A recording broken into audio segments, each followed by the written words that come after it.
Hello dear students, আজিৰ এই ভিডিঅ'টিত অসম জাতীয় বিদ্যালয়ৰ পঞ্চম শ্ৰেণীৰ সমাজ বিজ্ঞানৰ পঞ্চমটো অধ্যায় ভাৰত আৰ্যসকল এই অধ্যায়টিৰ পাঠভিত্তিক যিখিনি প্ৰশ্ন আছিল এই প্ৰশ্নখিনিৰ উত্তৰখিনি তোমালোক কৰি দিবৰ কাৰণে চেষ্টা কৰিম। তোমালোকে ভিডিঅ'টো মনোযোগেৰে শেষলৈকে চাই থাকিবা। ইয়াৰ আগতে মই তোমালোক পাঠটো ধুনীয়াকৈ বুজাই দিছিলো আমাৰ এপত হয়নে, লগতে তোমালোকক আমি অতিৰিক্ত প্ৰশ্নৰ উত্তৰখিনি লিখি দিছিলো। আশা কৰিছো এইখিনি ধুনীয়াকৈ আমাৰ এপত তোমালোকে চাইছা। এতিয়া চোৱা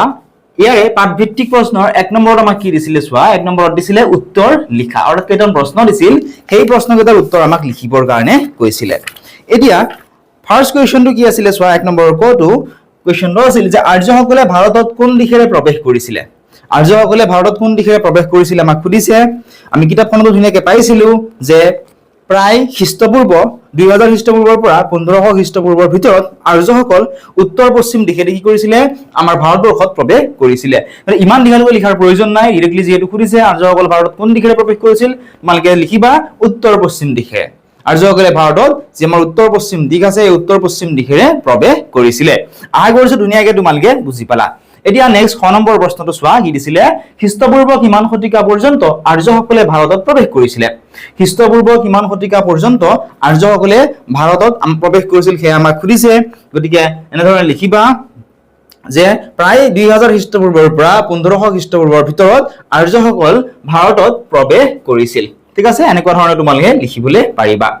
9 নম্বৰ প্ৰশ্নটো কি আছিলে চোৱা, আৰ্যসকলে আহি পোনপ্ৰথমে ভাৰতৰ কোনখিনি ঠাইত বসবাস কৰিবলৈ লৈছিল। অৰ্থাৎ আৰ্যসকলে কি কৰিছিলে 2000 খ্ৰীষ্টপূৰ্বৰ পৰা 1500 খ্ৰীষ্টপূৰ্বৰ ভিতৰত তেওঁলোকে উত্তৰ পশ্চিম দিশেদি আহি আমাৰ ভাৰতবৰ্ষত প্ৰৱেশ কৰিছিল। আৰু সেই ভাৰতবৰ্ষত প্ৰৱেশ কৰাৰ পিছত তেওঁলোকে আমাৰ ভাৰতবৰ্ষৰ কোনখিনি ঠাইত তেওঁলোকে বসবাস কৰিছিল আমাক সুধিছে। গতিকে তেওঁলোক অহাৰ পিছত উত্তৰ পশ্চিম দিশেৰে অহাৰ পিছত ভাৰতৰ যিটো পঞ্জাৱ নামৰ ঠাই আছে আৰু পঞ্জাৱ অঞ্চলত তেওঁলোকে কি কৰিছিলে বসবাস কৰিবলৈ লৈছিলে। নেক্সট কুৱেশ্যনটো চোৱা, 10 নম্বৰটো আৰ্যসকলৰ মাজত বাল্য বিবাহ আৰু বিধৱা বিবাহৰ প্ৰচলন আছিল নে। এতিয়া বাল্য বিবাহ মানে কি হয়, যেতিয়া অতি সৰুতে অৰ্থাৎ 18 বছৰ নোহোৱাতে যদি ল'ৰা ছোৱালীক বিয়া দিয়া হয় সেইটো কি হয় বাল্য বিবাহ, অৰ্থাৎ অতি সৰুতে যদি বিয়া দিয়া হয়। লগতে বিধৱা বিবাহ, বিধৱা বিবাহ মানে চোৱা কেতিয়াবা কিবা কাৰণ কি হয় গিৰিকজনৰ বিবাহ হোৱাৰ পিছত কেতিয়াবা গিৰিকজনৰ কি হয় ঢুকাই যায়, অতি সোনকালে ঢুকাই যায়। গতিকে ঢুকোৱাৰ পিছত দ্বিতীয় বিবাহৰ প্ৰচলন আছিল নে আমাক সুধিছিলে। অৰ্থাৎ সেই যিগৰাকী তিৰোতাৰ স্বামী ঢুকালে সেই স্বামী ঢুকুৱা তিৰোতাগৰাকীয়ে আকৌ বিবাহ কৰিব পাৰিছিল নে সুধিছে। গতিকে সেই বিবাহৰ প্ৰচলন আছিল নে সুধিছে। গতিকে চোৱা আৰ্যসকলৰ মাজত বাল্য বিবাহৰ প্ৰচলন একেবাৰেই নাছিল, লগতে বিধৱা বিবাহৰ প্ৰচলন তেওঁলোকৰ আছিলে। ঠিক আছে, নেক্সট কুৱেশ্যনটো চাবা, আৰ্যসকলৰ 4 বৰ্ণ কি কি। আৰ্যসকলৰ 4 বৰ্ণ কি কি চোৱা, আৰ্যসকলৰ 4 বৰ্ণ আছিল। 1 নম্বৰ আছিলে ব্ৰাহ্মণ, বি ক্ষত্ৰিয়, চি বৈশ্য আৰু অপশ্যন নম্বৰ ডি দিয়া আছিলে। আৰু 4 নম্বৰ অপশ্যনটো হৈছে ক্ষুদ্ৰ। অৰ্থাৎ ব্ৰাহ্মণ, ক্ষত্ৰিয়, বৈশ্য আৰু ক্ষুদ্ৰ, এয়া হৈছে 4 বৰ্ণ। আশা কৰিছো বুজি পালা। নেক্সট চাবা, আৰ্যসকলে নিজৰ জীৱনকাল চোৱাত কি কি ভাগত ভাগ কৰিছিলে। কি সুধিছে চোৱা কুৱেশ্যনটোত, আৰ্যসকলে নিজৰ জীৱনকাল চোৱাত কি কি ভাগত ভাগ কৰিছিলে আমাক সুধিছে।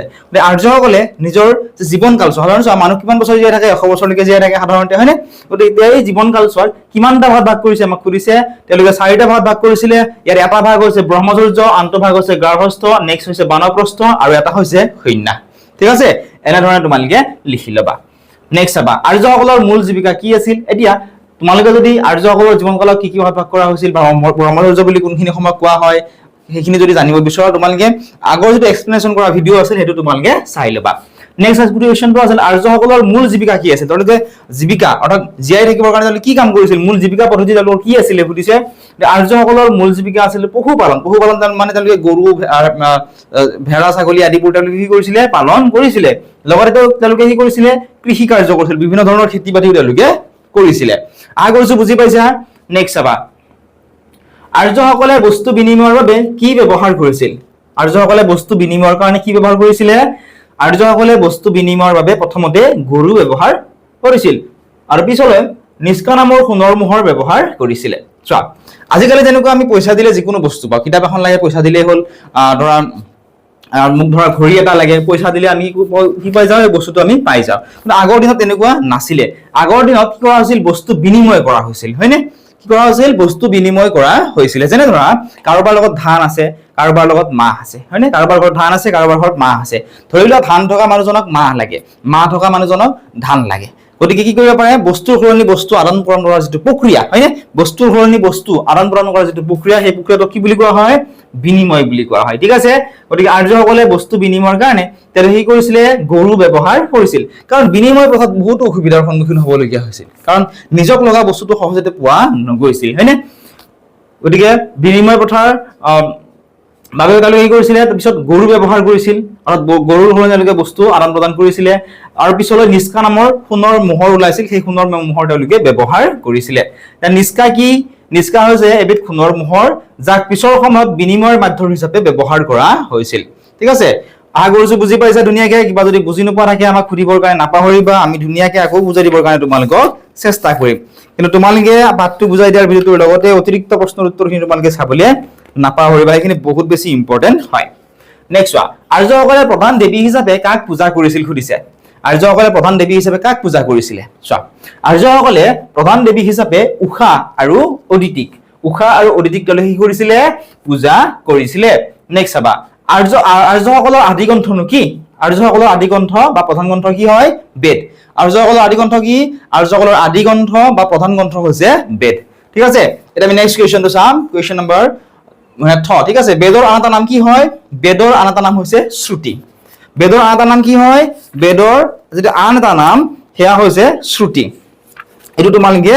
মনত ৰাখিবা এতিয়া বেদৰ আন এটা নাম শ্ৰুতি কি হল হেয়া তোমালোকে জানিব লাগিব চোৱা মানুহৰ মুখে মুখে বেদ প্ৰচলিত হৈ আছিল সেইভাবে বেদক কি বুলি কোৱা হয় শ্ৰুতি বুলে হয় অৰ্থাৎ মানুহৰ মুখে মুখে বেদ কি হৈ আছিল প্ৰচলিত হৈ আহিছিল সেই কাৰণে বেদক কি বুলি কোৱা হয় শ্ৰুতি বোলা হয় আই গৈছো বুজি পালা নেক্সট বেদৰ অৰ্থ কি হয় বেদৰ অৰ্থ কি হয় বেদৰ অৰ্থ হৈছে জ্ঞান নেক্সট কোৱেশ্চন বেদ কেইখন আছিল আৰু কি কি বেদ আছিল 4খন কিয়া কি এক নম্বৰ হৈছে ঋগবেদ 2 নম্বৰ হৈছে সামবেদ 3 নম্বৰ যজুৰবেদ আৰু 4 নম্বৰ হৈছে অথৰ্ববেদ ঠিক আছে ঋগবেদ যজুৰবেদ সামবেদ আৰু অথৰ্ববেদ এটা বেদ 4খন আৰু কি কি বহুত ইম্পৰ্টেন্ট হয় পৰীক্ষাত প্ৰায় এই কোৱেশ্চনটো আহি থাকে তোমালোকে মনত ৰাখিবৰ কাৰণে চেষ্টা কৰিবা আটাইতকৈ প্ৰাচীন বেদখনৰ নাম কি আটাইতকৈ যিখন প্ৰাচীন বেদ সেই প্ৰাচীন বেদখনৰ নাম হৈছে ঋগবেদ ঠিক আছে ঋগবেদ হৈছে আটাইতকৈ প্ৰাচীন বেদ নেক্সট কোৱেশ্চন চোৱা ঋগবেদত কিমানটা শ্লোক আছে এই যে আটাইতকৈ প্ৰাচীন বেদখনৰ নাম হৈছে ঋগবেদ সেই ঋগবেদত 1028টা শ্লোক আছে ঠিক আছে নেক্সট চাবা চিকিৎসা বিজ্ঞান সম্পৰ্কীয় বেদ কোনখন চিকিৎসা বিজ্ঞান সম্পৰ্কীয় বেদখন হৈছে অথৰ্ববেদ ঠিক আছে অথৰ্ববেদ কি হয় অথৰ্ববেদ হৈছে চিকিৎসা সম্পৰ্কীয় বেদ এটো তোমালোকে ধুনীয়াকৈ মনত ৰাখিবৰ কাৰণে চেষ্টা কৰিবা ওদিকে এইটো কোৱেশ্চন ইম্পৰ্টেন্ট হয় যে চিকিৎসা বিজ্ঞান সম্পৰ্কীয় বেদ কোন হয় এটো বহুত ইম্পৰ্টেন্ট কোৱেশ্চন এটো তোমালোকে মনত ৰাখিবৰ কাৰণে সদায় চেষ্টা কৰিবা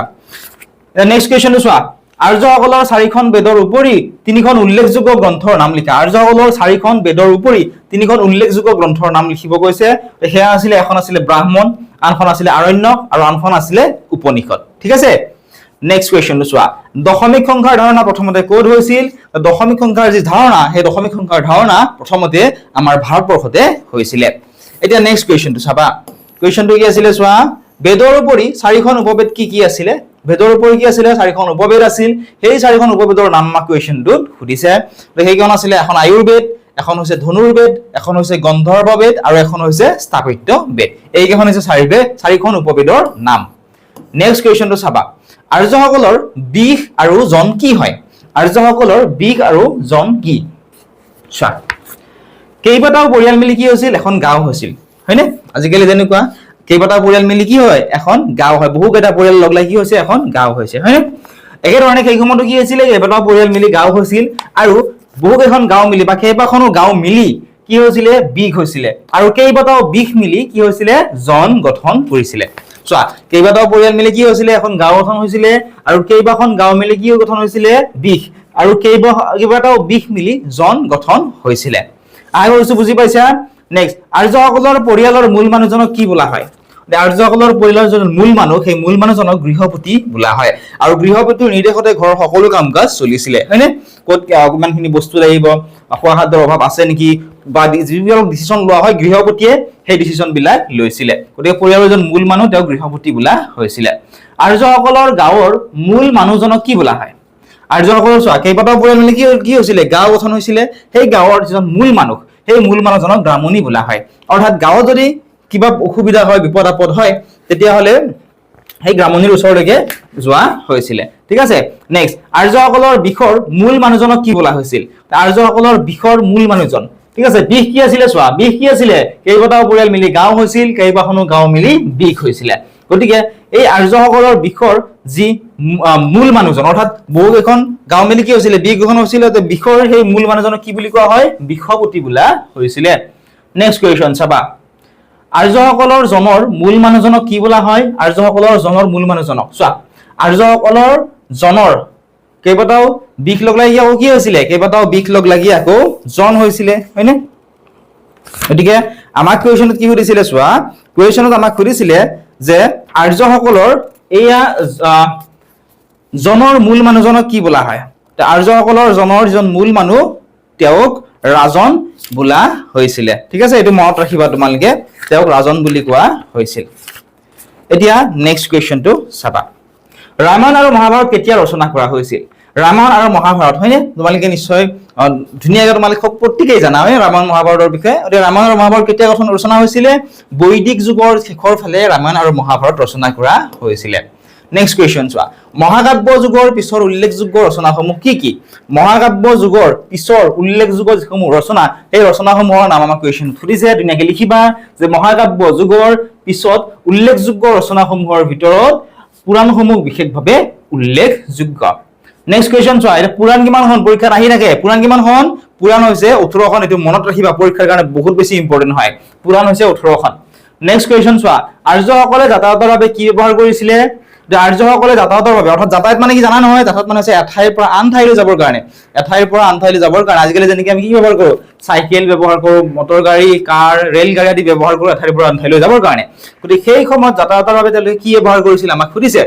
লিখিবা এনে ধৰণে যে আৰ্যসকলে যাতায়াতৰ বাবে কি লিখিছিলে কি ব্যৱহাৰ কৰিছিলে গৰু গাড়ী ব্যৱহাৰ কৰিছিল কাৰণ এতিয়াৰ নিচিনা সুবিধা সেই সময়ত নাছিল এতিয়াৰ নিচিনা বাইক সাইকেল আদিবোৰ সেই সময়ত নাছিল সেই সময়ত গৰু গাড়ী অৰ্থাৎ গৰুৱে টানি লৈ যোৱা গাড়ী ঠিক আছে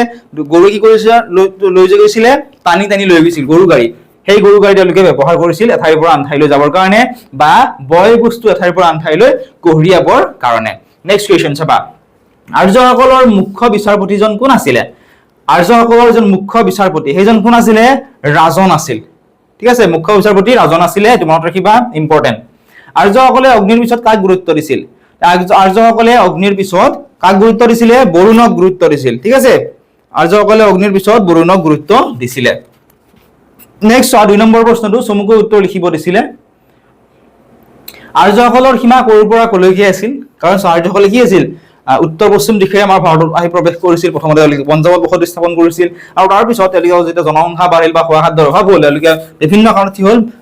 তেওঁলোকৰ ৰাজ্য বিস্তাৰ কৰিবলৈ ধৰিলে গতিকে আমাক সুধিছিল যে আৰ্যসকলৰ সীমা ক'ৰ পৰা কলৈকে আছিল এনে ধৰণে লিখিবা চোৱা আৰ্যসকলৰ অধীনৰ অঞ্চলৰ উত্তৰে হিমালয় দক্ষিণে বিন্ধ্য পৰ্বত পূবে বংগোপসাগৰ আৰু পশ্চিমে আৰব সাগৰ আছিল এই অঞ্চলটোক আৰ্যবৰ্ত বুলি কোৱা হৈছিল ঠিক আছে এই যেটো অঞ্চল এই অঞ্চলটো কি বুলি কোৱা হয় আৰ্যবৰ্ত বুলি কোৱা হৈছিল এতিয়া পাঠটোৰ মতে আমি পাঠটোত পাইছিলো আৰ্য শব্দৰ অৰ্থ পাঠটোৰ মতে আৰ্য শব্দৰ অৰ্থ কি হয় সুধিছে কি হয় সুধিছে চোৱা পাঠটোৰ মতে আৰ্য শব্দৰ প্ৰথমতে আৰ্য শব্দৰ যেটো অৰ্থ হেয়া কৃষক আছিল আৰু পিছলৈ এই অৰ্থটো কি কৰা হৈছিল চেঞ্জ কৰা হৈছিল যে আৰ্য শব্দৰ অৰ্থ শ্ৰেষ্ঠ কৰা হৈছিল মানে প্ৰথমতে আছিল কৃষক তাৰ পিছত কি হৈছিল শ্ৰেষ্ঠ আৰু বুজি পালা পৰীক্ষাটো এনে ধৰণে লিখিব লাগিব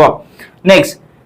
আৰ্যসকলৰ হাতত যুদ্ধত অনাৰ্যসকল কলৈ গৈছিল আৰ্যসকলৰ হাতৰ যুদ্ধত অনাৰ্যসকল কলৈ গৈছিল এটা অনাৰ্য বুলি ক'লে কোন সকলক বুজায় সেয়া তোমালোকে প্ৰথমতে জানিবা চোৱা আৰ্যসকলে কি হৈছিল উত্তৰ পশ্চিম দিশে আহি আমাৰ ভাৰতবৰ্ষত প্ৰৱেশ কৰিছিল আৰু ভাৰতবৰ্ষৰ প্ৰথমতে তেওঁলোকে বসতি স্থাপন কৰিছিল পঞ্জাৱ অঞ্চলত হয়নে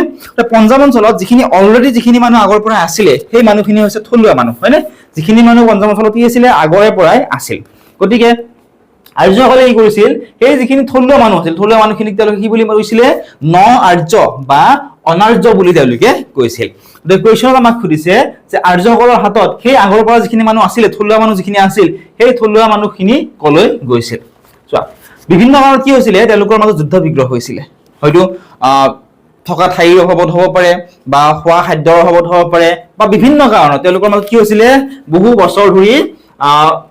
যুদ্ধ হৈছিল গতিকে অৱশেষত সেই যুদ্ধত অনাৰ্যসকল অৰ্থাৎ যিখিনি মানুহ থলুৱা মানুহ আছিলে থলুৱা মানুহখিনি কি হৈছিলে পৰাজিত হৈছিল পৰাজিত হোৱাৰ পিছত ভয়তে কিছুমানে কি কৰিছিলে হাবি জংঘললৈ গুচি গৈছিল ওচৰত যিবিলাক সেই সময়ত যেটো বহুত হাবি জংঘল আছিল তালৈকে গুচি গৈছিল কিছুমানে পাহাৰ পৰ্বত গৈ আশ্ৰয় লৈছিল কিছুমানে দক্ষিণৰ ফাললৈকে গৈছিল আৰু কিছুমানে কি কৰিছিল সেই যিখিনি আৰ্যসকল সেই আৰ্যসকলৰ দাস হিচাপে আৰু দাস মানে জানা নহয় আৰ্যসকলে যি কয় তাকে শুনে তেওঁলোকৰ তলতীয়া হিচাপে থাকিবৰ কাৰণে বাধ্য হৈছিলে আগৰজো ধুনীয়াকৈ বুজি পাইছা কিবা বুজি নাপালে তোমালোকে আমাক আকৌ সুধিবলৈ নাপাহৰিবা আমি আকৌ পিছত ধুনীয়াকৈ বুজাই দিবৰ কাৰণে সদায় চেষ্টা কৰিম ঠিক আছে এতিয়া আমি নেক্সট কোৱেশ্চনটো চাওঁ হা কোৱেশ্চনটো হৈছে ঘ নম্বৰটো কোৱেশ্চনটো কি আছিল চোৱা কি কি গুণৰ ওপৰত নিৰ্ভৰ কৰি এজন ৰাজন নিৰ্বাচিত হ'ব পাৰে চোৱা ৰাজন হ'বৰ কাৰণে কি লাগিব গুণ লাগিব কাৰণ ৰাজনে কি আছিল মুখ্য বিচাৰপতি কোন আছিল ৰাজন আছিল হয়নে গতিকে কি কি গুণৰ ওপৰত নিৰ্ভৰ কৰি ৰাজন নিৰ্বাচিত হ'ব পাৰে আমাক সুধিছে চোৱা যুদ্ধবিদ্যাত পাৰদৰ্শিতা আৰু প্ৰশাসনিক দিশত দক্ষতাৰ ওপৰত নিৰ্ভৰ কৰি এজন ৰাজন নিৰ্বাচিত হ'ব পাৰে কিন্তু এইটো আগৰ সেইখিনি সময়ত কি আছিল বংশগত আছিল ঠিক আছে বংশগত মানে নহয় দেউতাকৰ মৃত্যুৰ পিছত বা পিতৃৰ মৃত্যুৰ পিছত পুতেকৰ পিছত পুতেকে এনেকে বংশগত আছিল কিন্তু কেতিয়াবা যদি বিচাৰিলে চেঞ্জ কৰিব পাৰিছিল গতিকে ৰাজন হিচাপে নিৰ্বাচিত হ'বৰ কাৰণে কি লাগিব যুদ্ধবিদ্যাত পাৰদৰ্শিতা থাকিব লাগিব লগতে প্ৰশাসনিক দিশত দক্ষতা থাকিব লাগিব তেতিয়াহে ৰাজন হিচাপে নিৰ্বাচিত হ'ব পাৰিব আশা কৰিছো ধুনীয়াকৈ বুজি পেলা ইয়াৰ সম্পূৰ্ণ যদি ভিডিও লগতে পাঠ্য আলোচনা কৰা ভিডিও অতিৰিক্ত প্ৰশ্নৰ উত্তৰ লগত কুৱেশ্চন পেপাৰৰ আনসাৰ গোটেইবিলাক আমাৰ এপত পাবা তোমালোকে যদি আমাৰ এপটো ডাউনলোড কৰা নাই ডাউনলোড কৰি ল'বলৈ নাপাহৰিবা অধিক জানিবৰ কাৰণে তোমালোকে আমাক হোৱাটছএপত কন্টাক্ট কৰিবা এই নম্বৰটো তোমালোকে লিখি লোৱা এই নম্বৰটো তোমালোকে আমাক হোৱাটছএপত কন্টাক্ট কৰিবা ঠিক আছে ইয়াতে তোমালোকক কেনে ক্লাছ কৰিব লাগিব কি কি ক্লাছত পাবা বুজি নাপালে ক'ত কেনেকৈ খুদিব পাৰিবা গোটেইখিনি তোমালোক বুজাই দিম গতিকে আমাক খুদিবৰ কাৰণে নাপাহৰিবা এতিয়া তোমালোকে আমাৰ এপটো ডাউনলোড কৰি অথবা হোৱাটছএপত তোমালোকে অসম জাতীয় বিদ্যালয় ক্লাছ 5 বুলি লিখি আমাক মেছেজ কৰা